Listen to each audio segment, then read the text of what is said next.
acquisition structures for property development in Australia. Welcome to this episode of the Property Development Insights podcast, where we dive into essential topics for developers, investors, and professionals working in the Australian real estate space. Today, we're focusing on acquisition structures for property development in Australia, exploring what they are, how they work, and why choosing the right one matters. Overview of common acquisition structures. In Australia, several acquisition structures are commonly used, each with unique legal and tax implications. These include individual ownership, partnerships, companies, trusts, both unit and discretionary, joint ventures, and property syndicates. Individual ownership. This is the most straightforward structure. It's low cost, and the owner gets direct access to the CGT discount. However, it lacks asset protection, and the individual is personally liable for any debts incurred. Partnerships. A partnership involves two or more parties pooling resources.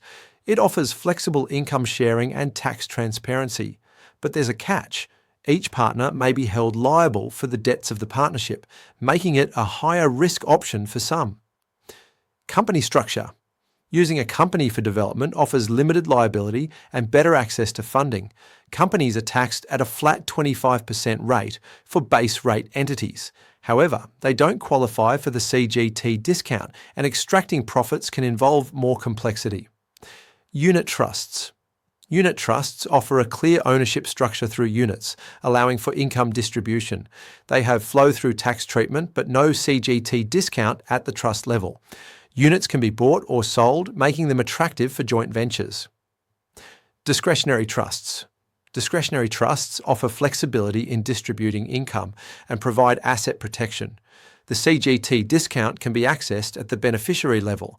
However, these trusts are not ideal for unrelated parties and can be less favourable for securing bank finance. Joint ventures. Joint ventures are popular in larger developments. Each party retains control of their own interest and responsibilities. They can be incorporated or unincorporated and typically require robust legal agreements to define roles and manage risk. Property syndicates. Property syndicates pool investor funds and are often structured as managed investment schemes. They can be public or private, but those offering to retail investors need to comply with the Corporations Act and hold an AFSL. Tax considerations. Tax is a major factor in choosing the right structure. Developers must consider CGT discount eligibility, GST implications, land tax thresholds, and stamp duty obligations, including landholder duty. Other key considerations. Aside from tax, factors such as asset protection, access to funding, regulatory compliance with ASIC and the ATO, and succession planning should guide your structuring decision. This comparison table outlines different investment structures. An individual investor may receive a CGT discount, but lacks asset protection and has unlimited liability.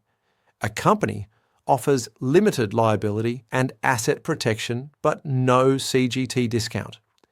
A unit trust provides asset protection and limited liability, with the CGT discount applied at the unit holder level. A discretionary trust is similar, but is best for family-based ventures.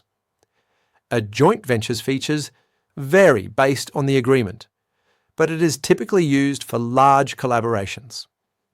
Case study. Let's consider a hypothetical development scenario. A team wants to build a mid-sized residential project.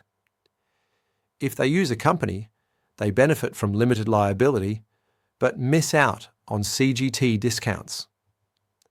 A unit trust would allow easy income distribution and, possibly, CGT benefits at the unit holder level. A discretionary trust would offer flexibility and protection, ideal if the group is family-based. Conclusion.